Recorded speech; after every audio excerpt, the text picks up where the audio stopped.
Jahangirpura police સ્ટેશનના દેહ વ્યાપારના ગુનાના છેલ્લા 3 માસથી નાસ્તા ફરતા લલના સપ્લાય કરનાર આરોપીને પકડી પાડતી Saroli police station surveillance team police commissioner Anupamsinh Gehlot, ખાસ પોલીસ કમિશનર સેક્ટર 1, નાયબ પોલીસ કમિશનર ઝોન 1, મદદનીશ police commissioner B division Surat શહેરનાઓએ હાલમાં નવરાત્રી તહેવારની સમગ્ર રાજ્યમાં ઉજવણી થનાર હોય કાયદો અને વ્યવસ્થા જળવાઈ રહે તે માટે તકેદારીના ભાગરૂપે વિવિધ ગુનાઓના નાસ્તા ફરતા આરોપીને પકડી પાડવા માટે સૂચના કરી હોય, જે સૂચના અને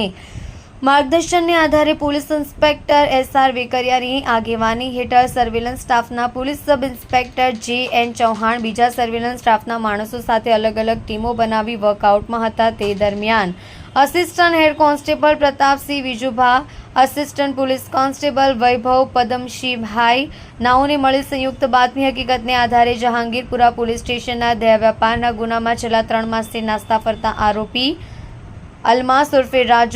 રાજુ શર્મા મુકિઝુદ્દીન નાઓને પકડી પાડી કાયદેસરની કાર્યવાહી કરી પ્રશંસનીય કામગીરી કરી છે.